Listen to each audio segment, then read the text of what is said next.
नमस्कार दोस्तों आज की इस वीडियो में मैं आपका ध्यान उन 3 घटनाओं की तरफ ले जाना चाहूँगा जो बीते 1 महीने के अंदर अंदर घटित हुई हैं। पहली घटना है पुणे महाराष्ट्र की, जिसमें कुंडमाला नाम का एक ब्रिज ढह गया। घटना के बाद पता लगता है कि 4 लोगों को तो जिंदा बचा लिया गया, लेकिन 5 लोगों की मृत्यु हो गई और 51 लोग इस घटना में गंभीर रूप से घायल हो गए। और दोस्तों दूसरी घटना है वडोदरा गुजरात की।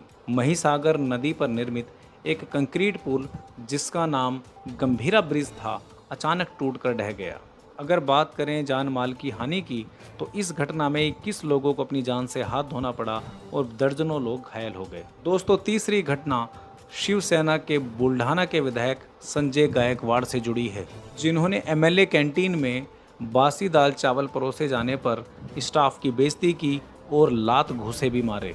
दोस्तों बात करते हैं अब इन तीनों घटनाओं से होने वाले निष्कर्ष के। नेताजी पर आते हैं। नेताजी ने दाल ऑर्डर की, खराब दाल, बासी दाल चावल उन्हें परोसे गए। जैसे ही उन्होंने उसे जीप पर रखा, नेताजी तुरंत समझ गए कि दाल बासी है और वो गुस्से से आग बबूला हो गए। उस दाल को उठाकर वो मैनेजर के पास गए, कहा इस दाल को सूंघो और किसने इस दाल को परोसा है, किसने बनाया, मेरे सामने लाओ। जब वह व्यक्ति उनके सामने आता है तो उन्होंने तुरंत उस पर लात घूंसों से प्रहार शुरू कर दिए। उन्होंने नहीं कहा कि आगे से हम एक समिति का गठन करेंगे जो आगे होटलों में या ढाबों में बनाए जाने वाले खाने की गुणवत्ता की जांच करेगी, हम एक ऐसी कमेटी का निर्माण करेंगे। ये भी तो नेताजी कह सकते थे। और ऐसा मैं क्यों कह रहा हूँ? मैं ऐसा इसलिए कह रहा हूँ कि जब किसी तरीके की घटनाएं, पुल ढहने की घटनाएं, ऐसा नहीं है कि पीछे 1 महीने में ही ये 2 पुल ढहे हैं। अगर आप पीछे समय में जाएंगे तो कभी कोई फुट ओवर ब्रिज गिरता है, कभी कहीं फ्लाईओवर गिरता है, या कोई भी ऐसी घटना होती रहती है समय समय पर।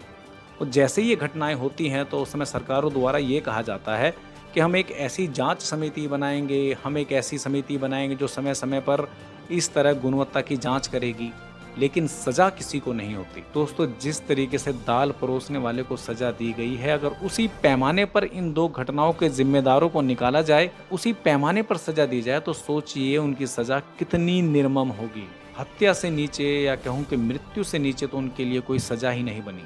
अगर आप मेरी बात से सहमत हैं तो इस वीडियो को इतना शेयर कीजिए कि नेता लोग मजबूर हो जाएं और ये समझ जाएं कि जनता अब जाग रही है, अब वो और बर्दाश्त नहीं करेगी। दोस्तों फिर किसी एक ऐसी ही वीडियो में जो आपको जागरूक करे, हमारे समाज को जागरूक करे, हम आगे फिर आते रहेंगे।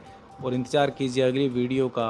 अगर आपके पास भी कोई ऐसा विषय है जिसके ऊपर वीडियो बनानी चाहिए तो कमेंट बॉक्स में हमें अवश्य बताएँ। जय हिंद।